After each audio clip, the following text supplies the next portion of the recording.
कार्यक्रम के इस भाग के प्रायोजक हैं कृषि एवं किसान कल्याण मंत्रालय, भारत सरकार। हर जोखिम से निकल कर फसल आए, सुरक्षित हो जाए। फसल बीमा से हर किसान अब आत्मनिर्भर हो जाए। संकट के समय प्रधानमंत्री फसल बीमा योजना किसानों के लिए वरदान है।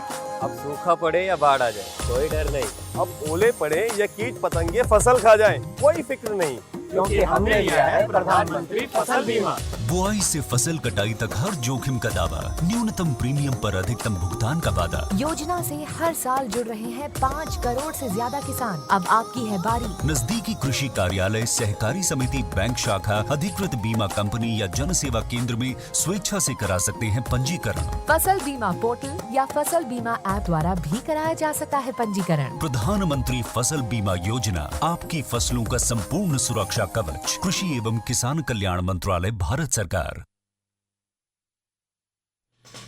कार्यक्रम किसान वाणी सुनने वाले सब बहन भाइयों ने प्रीतम भाई की राम राम। किसान भाइयों, आज का जो किसान वाणी कार्यक्रम है उसमें बातचीत जो हम करेंगे, पहली चर्चा रहेगी जो हम खेती कर रहे हैं उसमें जल संरक्षण यानी कि जल का बचाव कैसे कराया जाए और उसमें जो मशीनें हैं उनसे क्या महत्व उसका है। दूसरी भाई बातचीत रहेगी जो हमारे पशु हैं उन खातर साफ पानी का क्या महत्व है। मनोरंजन होगा और जो पहली बातचीत वो है जल संरक्षण में उन्नत मशीनों का क्या फ़ायदा है। देखो भाई, पिछले दिनों सरकार ने भी जो है, क्योंकि खेती में पानी आप इस्तेमाल करने लग रहे हैं और पानी सीमित है, जो धरती से पानी निकाल रहे हैं लगातार जो है जल का जो स्तर है वो नीचे जा रहा है। समस्या भी भाई हमने ही होगी आने वाले टाइम में और खेती करना भी मुश्किल होगा अगर पानी की उपलब्धता नहीं होगी। तो कुछ फसलें जो ज़्यादा पानी पीती हैं उनको भी हतोत्साहित करना या उन फसलों को प्रोत्साहित करना जो कम पानी की फसल हैं वो भी भाई सरकार ने शुरू कराया है। लेकिन फसल भाई कोई भी ले रहे हों उसमें अगर हम कई चीज़ों का ध्यान रखें तो पानी का बचाव हो सके है। और भाई मशीनों का जो है वैसे भी फ़ायदा है। अब बात मशीनों से करेंगे और फिर पानी के बचाव उनसे कैसे जुड़ा हुआ है। हरियाणा की जो हम खास बात करें तो कृषि प्रधान राज्य है, हम सुनते आए हैं शुरू से, और खेती ही ज़्यादा बड़े स्तर पे हरियाणा में हुए हैं, 5-4 जिलों को छोड़ दें तो। जल समस्या से निजात और कम पानी में ज़्यादा क्षेत्र में भरपूर पैदावार लेने खातर उत्तम जल संरक्षण मशीनों का विकास भी हमारे वैज्ञानिकों ने कराया है, जिनमें पहली मशीन है लेजर लैंड लेवलर, नाम अंग्रेजी का है। इससे धरती को एक सरा कराया जा है। खेती में सूक्ष्मता लाने के लिए बड़ा महत्वपूर्ण उसका पहलू है कि लेवलिंग हो उसकी सही, उसको समतल किया जाए। जो पहले हम तरीके अपना रहे थे उससे हटके बिल्कुल ये मशीन एक अलग है।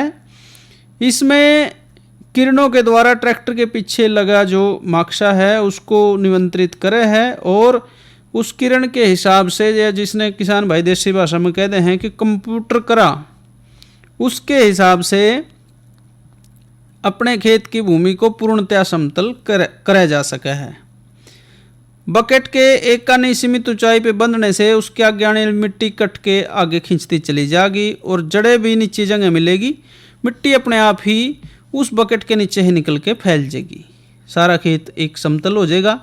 भाई फ़ायदा ये है कि इस मशीन के उपयोग से समय और पानी दोनों की बचत जो है 30 से 40% की हुआ है। फसलों का पूरे खेत में अंकुरण और बढ़ोतरी वह भी एक समान हुए है। खेत की जुताई के क्षेत्रफल में 1 से 2% की बढ़ोतरी होती है। खेत एक समान समतल होने से बीज, खाद, खरपतवार नाशक दवाइयाँ और भाई तेल सारे की बचत हुए है। फसल की पैदावार में 15 से 20% की भी बढ़ोतरी हुए है, क्योंकि जड़े पानी ज़्यादा लग जाएगा उड़े फसल खराब होगी, और कहीं ऊंचा रहेगा तो भाई वहाँ बिना पानी के वो उड़े भी खराब होगी। तो अगर वो सारा ही एक तरह बन गया तो फिर भाई हमारी बात बन गई। थोड़े पानी में और जल्दी खेत भरना भी आसान है भाई, ना तो फिर पानी ज़्यादा देर चला के, अब इसमें तो 2 इंच पानी में भी जो है पूरे खेत में घूम जाएगा पानी। ये बात करी लेजर लैंड लेवलर की। फिर है बेड प्लांटर। इस मशीन से बेड बनाने वाले फाड़े 2 बेड बनावे हैं और बीच में शावल प्रकार के फाड़े इसमें लगे हुए हैं। बेड पे 2 या 3 पंक्तियां फसल की बोई जा सके हैं। बीज को ढकन खातर और बेड को समतल करने के लिए रोलर या फिर फट्टा जिसने कहते हैं वो लगा हुआ है। इस प्लांटर में कप फीड जो है बीज मापक प्रयोग में लाए जा हैं। बहुफसलीय बेड प्लांटर में कप फीड प्रकार और खांचेदार ये रोलर लगे होते हैं। बीज जो है वो बक्से के पीछे अलग से जो सेल प्लेट है उसका बक्सा लगा होता है जो चैन की मदद से घूमे है। मिश्रित खेती अगर भाई करना चाह रहे हैं तो भी इस मशीन का बड़ा फायदा है। बहुफसलीय बेड प्लांटर से बरानी क्षेत्र जो हमारा है उसमें अरंड की फसल के साथ ही दलहनी फसलों की मिश्रित खेती भाई कर सके हैं और खूब लाभ ले सके हैं।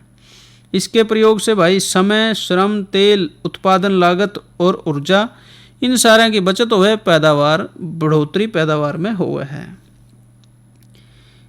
ठीक प्रकार से इस मशीन का उपयोग करना जरूरी है, और ठीक प्रकार मतलब ठीक डाल से पहले खेत भाई तैयार किया जाना चाहिए। इसके फायदे यह हैं कि बेड प्लांटर के उपयोग से 25 से 40% पहला नंबर तो पानी की बचत, दूसरा भाई खरपतवार जो है खेत में वो भी कम हुए है, बीज भी 15 से 20% कम लगे है। खेत में जो डोली बनाने के लिए मजदूरी की जरूरत पड़े है भाई आदमी की, उसमें भी बचत होती है। और बेड प्लांटर के द्वारा बिजाई से फसल उत्पादन 20 से 30% ज़्यादा होता है। फिर भाई 0 टिल ड्रिल जो भाई सारे इस्तेमाल कर रहे हैं, इस मशीन से उल्टी टी प्रकार के जो फाड़े हैं उनका इस्तेमाल इस मशीन के द्वारा करा जा है। ये मिट्टी को बीज की आवश्यकता अनुसार खोदने, संकरी नाले बनाने और बीज को उसमें डाल के मिट्टी से ढकने का काम करे है। इससे भाई बीज का जमाव अच्छा हुआ है। आमतौर पर इसमें 7 फाड़े होते हैं, लेकिन ज़्यादा रकम वाली भी मशीनें आ रही हैं।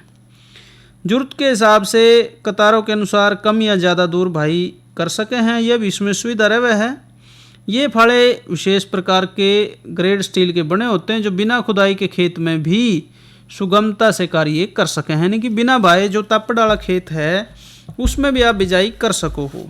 खाद और बीज की मात्रा बेलनाकार बीज निर्धारक शाफ्ट की मदद से जरूरत के हिसाब से प्रयोग करी जा सके हैं, यानी कि ज़्यादा डालना तो वो भी भाई इसमें प्रयोग करे जा सके है सेटिंग, और कम का भी। ज़मीन पे जो टिके हुए पहिए हैं उनके चलने पे चैन और स्प्रोकेट के माध्यम से बेलनाकार बीज निर्धारक जो शाफ्ट है उसको घुमाता है, उसको ताकत देता है। इसके फायदे ये हैं कि पहला नंबर पानी की बचत, 20 से 30% सिंचाई। इसके प्रयोग से जुताई और जुताई से पहले पानी देने की जरूरत नहीं पड़ती। इससे भी बिजाई समय पे भी कर सके हैं भाई और आसानी से भी कर सके हैं। खेत जो है बात आने की बत्तर आने की बाट देखने की जरूरत नहीं रहती। इसके प्रयोग से ज़मीन को बिना इधर उधर किए बिजाई की जा सके है। इससे श्रम, तेल की लागत, समय और ऊर्जा की बचत होती है। इस मशीन को धान की कटाई के बाद अवशेषों में चला के आसानी से बिजाई करी जा सके है। इससे भाई जो ये बखेड़ा हो रहा है कि फसल अवशेष जलाने की जो नौबत आती है, इससे भी बचा जा सके है। फसल की पैदावार में भी भाई बढ़ोतरी 15 से 20% की दर्ज करी गई है 0 टिल ड्रिल के द्वारा बिजाई से। साथ ही भाई रीजर सीडर आता है, इसकी भी बात करेंगे। कम पानी वाले क्षेत्रों खातर रीजर सीडर का विकास कराया गया है।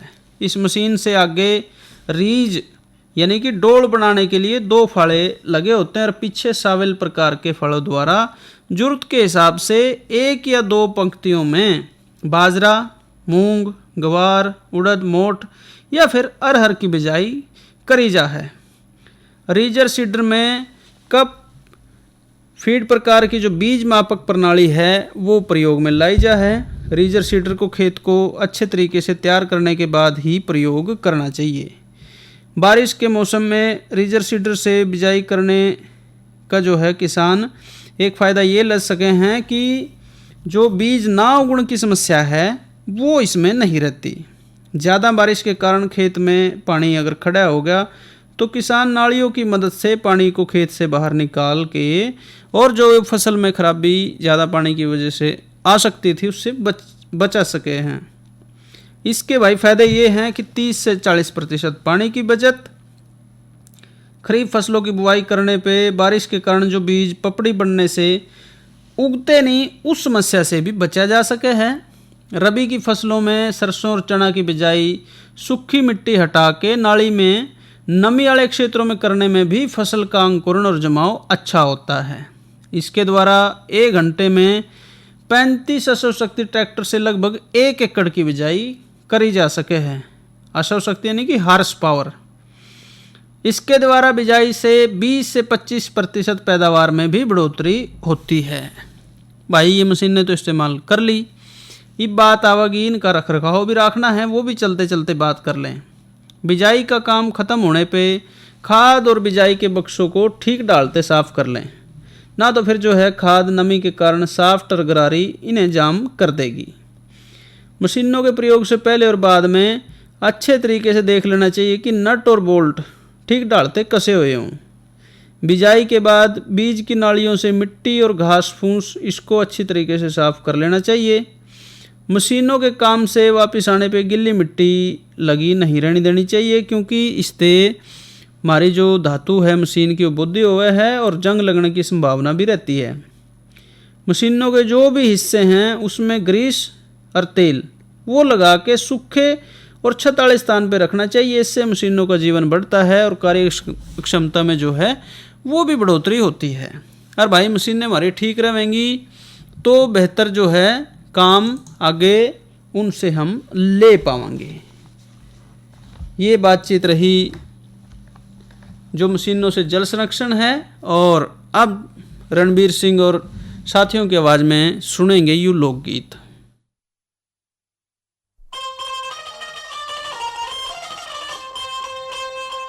भाई ऊंच नीच कर्मों से होते वेदों ने फरमाए, जन्म जात का जोर चलाना ये कर्म ही बड़े बताए। ऊंच नीच कर्मों से होते वेदों ने फरमाए, जन्म जात का जोर चलाना ये कर्म ही बड़े बताए, कर्म ही बड़े बताए।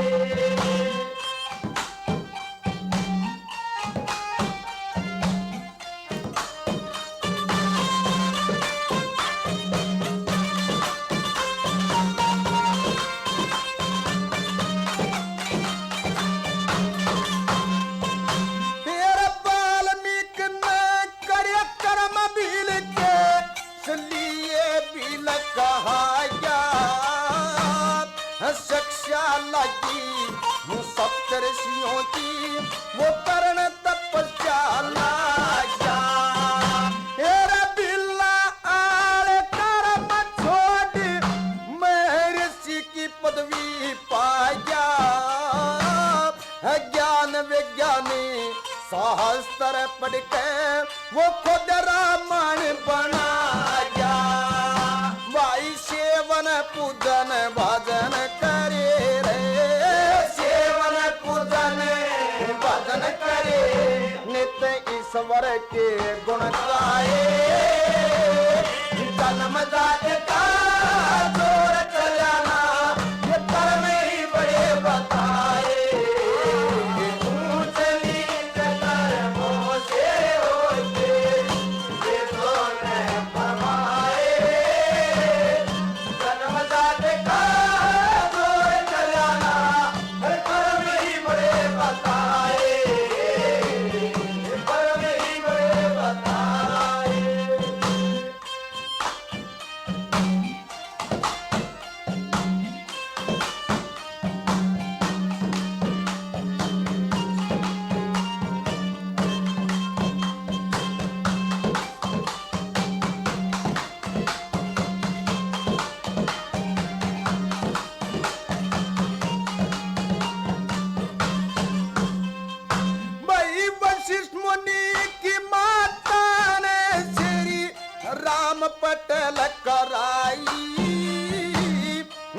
विश्वामित्र की जात बता जी ने ऋषि की पदवी पाई।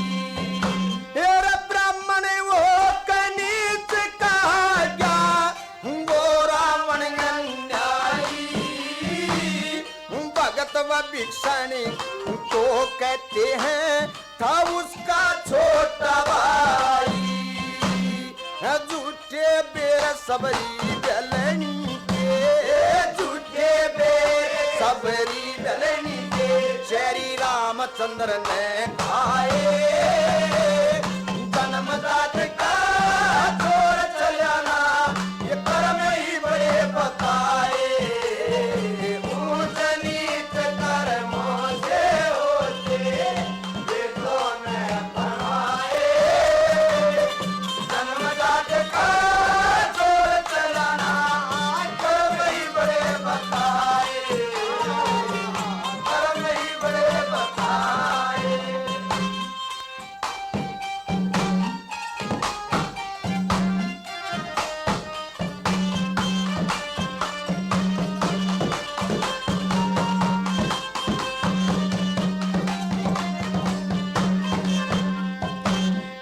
कालिदास गडरी का लड़का, उसकी सुनो कहानी। छल करके पंडिता ने व्याधि बोध की कन्या शिक्षा लागी वेदो कमा की विद्या पढ़नी ठाई। चार वेद छह शास्त्र पढ़ के वो बन गया पंडित ज्ञानी। विक्रमादित्य के नौ रत्नों में, विक्रमादित्य के नौ रत्नों में वो सबसे श्रेष्ठ कहाए। जन्मदात का छोड़ चलाना ये कर्म ही बड़े बताए। नीच कर्मों से होते वेदों में फरमाए।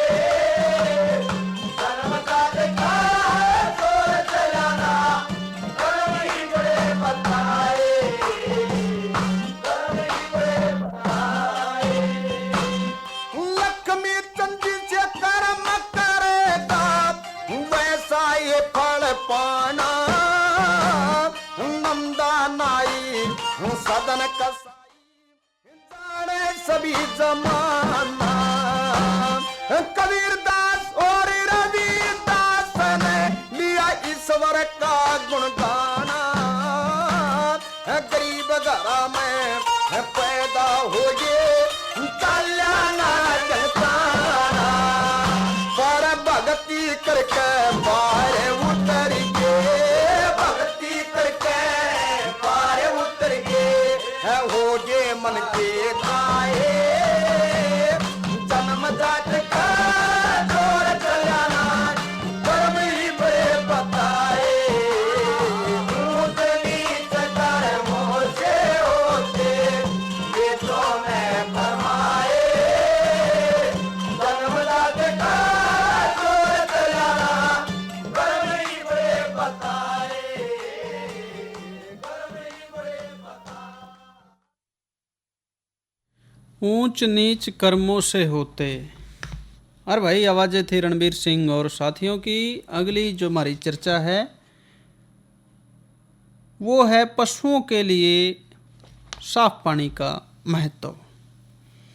भाई पहला नंबर तो है जल ही जीवन है। और भाई जल अगर गंदा है तो फिर जीवन क्या का है, वो नुकसान करेगा। इसलिए साफ पानी चाहिए। मानस में पशु में जो उसकी शारीरिक क्रियाएं हैं को घना सा फर्क नहीं है। मानस का माड़ा सा न्यू है कि चीज़ों ने अपने हिसाब से अपनी ज़रूरत के हिसाब से बदल सके है। गंदा पानी है तो साफ़ करके भी पी सके है भाई। लेकिन पशु को, जानवरों को जो चीज़ प्रकृति ने जैसी दे दी वो उसका वैसे ही इस्तेमाल कर सके हैं। वो अपने लिए घास नहीं उगा सकते, अपने लिए गेहूँ नहीं उगा सकते, अपने लिए जो है दूसरी चीज़ें नहीं पैदा कर सकते, जो प्रकृति में है तो वो इस्तेमाल करें हैं। अब ये फ़र्ज है भाई पशुपालक भाइयों का कि जो भी पशु वो रख रहे हैं उसको साफ पानी दें। क्यों दें, ये हम चर्चा ज़रूर कर सके हैं, क्योंकि पानी जो है उसके शरीर में खास भूमिका अदा कर रहा है। मौसम के हिसाब से कई बार बड़ी अनदेखी हो जाए भाई पानी की। ज़्यादातर पशुपालक भाई कई बार पशुओं को जोहड़ का गंदा या साफ अस्वच्छ पानी भी पिला देते थे, अब थोड़ा कम हो गया है। इससे भाई पशुओं में कई ढाल की बीमारियां और समस्याएं उनका जन्म हो जाए है। तो भाई जोहड़ डाला तो पानी गंदा और स्वच्छ जो है पानी पिलाना बिल्कुल ही बंद होना चाहिए। घर में साफ और स्वच्छ पानी पूरी मात्रा में पिला के ही अगर जरूरत हो तो जोहड़ में पशु को भेजें। जो कुछ पशुपालक भाई जो जन स्वास्थ्य विभाग द्वारा की गई जल पूर्ति वाला पानी पशुओं को पिलाते तो हैं, लेकिन पशु की जरूरत की पूरी मात्रा में नहीं पिलाते। उनको भी भाई सलाह है कि जितना हो सके पशु अपनी इच्छा से जितना पानी पिए उतना पानी जाड़े में भी दिन में 3 बार और गर्मी के मौसम में कम से कम 5 बार उसने जरूर पिलाएं। अगर पशु के शरीर में पानी की कमी हुई तो पशु के जो है किसी कमी की तुलना में पानी की कमी से वो जल्दी मर जाता है। दुधारू पशु में दूध उत्पादन पानी से सीधा जुड़ा हुआ है। जो पानी हम पशु को पिलाते हैं, जो बाद में मिलाते हैं दूध में, वो उस आड़े से नहीं, जो पशु को पिलाते हैं। हम जाने हैं कि पशु के शरीर में 65% पानी हुआ है और दूध में 87% पानी हुआ है। पशु के शरीर में पानी का इस्तेमाल या नुकसान पशु द्वारा शरीर का तापमान बनाए रखने लिए चमड़ी, पेशाब, फेफड़े, गोबर और दुधारू पशु में दूध बनाने के लिए भी होता है। दुधारू पशुओं में पानी की कमी से दूध उत्पादन एकदम नीचे गिर जाएगा। 24 घंटे वैसे तो पशु को पानी उपलब्ध होना चाहिए। अब के पानी के उपयोग हैं उसमें, एक तो भाई शरीर का जो उसका तापमान है वो इसी की मदद से, पानी की मदद से वो बनाए रखे अपना। चारे को हजम करने के लिए पूर्ण रूप से पानी पे निर्भर है और उसकी अक्षमता को पानी प्रभावित करे है। पशु शरीर में आवश्यक तत्वों की जड़े भी जरूरत है, पानी उनको वहीं पे पहुंचा देता है। यानी कि एक जगह से दूसरी जगह उसके पोषक तत्वों को ले जाने का काम भी पानी करे है। बेगारने घटावे है भाई, जो कर पसीना है, गोबर है या पेशाब है, इसके जरिए जो बेकार की चीज़ें हैं शरीर की वो भी बाहर निकालने में पानी मदद करे है। अब पानी की जरूरत और पूर्ति की बात करें तो पशु को पानी की जरूरत चारे की किस्म और उसकी मात्रा, यानी कि किस ढाल का चारा खिलाया है, सूखे या फिर हरे, और मौसम गर्मी सर्दी या फिर बरसात और दूध की उत्पादन क्षमता के हिसाब से जरूरत पड़े है। मान लीजिए गर्मी के मौसम में पशु को 50 से 75% पानी की जरूरत अन्य मौसम कोई भी हो उससे ज़्यादा पड़े है। इसलिए गर्मी की मौसम में पशु को ठंडा और साफ पानी प्रचुर और भरपूर मात्रा में उपलब्ध करवाना चाहिए। सर्दी के मौसम में गुनगुना, ताज़ा और साफ पानी, मतलब ताज़ा भी होना चाहिए, ऐसा ना हो कि जमे ठंडा पानी उसने पिला रहे हों, ये पिलाना चाहिए। दूध उत्पादन खातर दुधारू पशुओं को 1 किलोग्राम दूध उत्पादन पे 1 ही किलोग्राम पानी जरूर पिलाना चाहिए। जब हम पशु को सूखा दाना, प्रोटीन, सीरा, खनिज मिश्रण ये खान पान में देवे हैं तो उससे पशु को बहुत अधिक मात्रा में साफ और ताज़े पानी की भी जरूरत पड़े है। एक बड़ी भैंस को जब दाना मिश्रण या सूखा चारा खिलाते हैं तो 1 किलोग्राम सूखा चारा और दाना मिश्रण खिलाने पे भैंस को 8 लीटर पानी की जरूरत पड़े है। इसी हिसाब से अगर उसका 100 किलोग्राम वजन है तो उसे 5.2 लीटर पानी की अतिरिक्त जरूरत पड़े है। अगर पशु शरीर के अंदर 100 ग्राम प्रोटीन का इस्तेमाल किया जा रहा है तो 42 ग्राम पानी उससे उत्पन्न होता है, और 100 ग्राम वसा के इस्तेमाल पे भी 100 ग्राम पानी उपलब्ध होता है। तो 100 ग्राम दानों वाले चारे के इस्तेमाल पे 60 ग्राम पानी शरीर में उत्पन्न हुआ है। देहात या गांव में कोई आदमी सुबह सुबह कहे ना कि मुझे पानी पिलाना, तो उसे कहा जाए कि बिनोले खा के आया है कि भाई। तो हम जाने हैं कि बिनोला तो पशु का खान पान है। इसे खाने पे पानी की जरूरत भी ज़्यादा पड़ती है, परंतु पानी देने पे विशेष ध्यान कई बार हम नहीं देते। उसको चारा खिलाने पे या मिश्रण खिलाने पे ज़्यादा होता है। पशुपालक भाई अपनी भैंस और अन्य पशुओं के लिए भरपूर मात्रा में स्वच्छ पानी मौसम के हिसाब से उपलब्ध करवाएं और मुख्य रूप से 3 बातों का ध्यान रखें। चारा किस ढाल का खिला रखा है, सूखा है या हरा है या बाखर है, ये भाई ध्यान रखना है। शरीर के वजन के हिसाब से, जो कर हमें थोड़ी देर पहले बात कर रहे थे, और भाई दूध की मात्रा के हिसाब से, अगर पशु दूध दे रहा है तो उस हिसाब से पानी की भी जरूरत उसकी बढ़ जाएगी। ये सारी बातों का ध्यान रखें और पशु के जीवन को भी, उसकी पानी की जरूरत को भी इतना ही जरूरी समझें जितना आदमी की जरूरत है। कार्यक्रम के इस भाग के प्रायोजक थे कृषि एवं किसान कल्याण मंत्रालय, भारत सरकार। क्या कर रहा है? इधर इधर इधर हम बोल रहे हैं तेरे बीजू का। उतला बोल रहा है? पक्षियों से तो हम खेत को बचा लेते हैं, पर इन घातक रसायनों से कैसे बचाएं? मतलब? देख बेटा, तू जो ये अंधाधुंध रसायन मिलाता है ना, मिट्टी की सेहत बिगड़ने लगी है। और जब माटी ही कमजोर पड़ जाएगी तो उपज कैसे सेहतमंद होगी? अरे पहले ऐसा नहीं था। पूछना अपने बड़े बुजुर्गों से, कैसे फसल लहलहाती थी, शुद्धता झलकती थी। हाँ, माटी भी तंदुरुस्त और लोग भी। अरे अब पहली वाली बात कहाँ? पर अब तो सभी डाले हैं। सब नहीं, आज भी लाखों जागरूक किसान परंपरागत विधि से फसल उगा रहे हैं। खर्चा कम और उपज की कीमत भी बेहतर पा रहे हैं। सच है? रे बेटे, एक्सपीरियंस से बता रहे हैं, धूप में बाल सफेद नहीं किए हैं। हाँ। ठीक है भाई, मैं भी आज से जैविक खेती शुरू करूंगा। माटी से प्रेम की परंपरा है, परंपरागत खेती।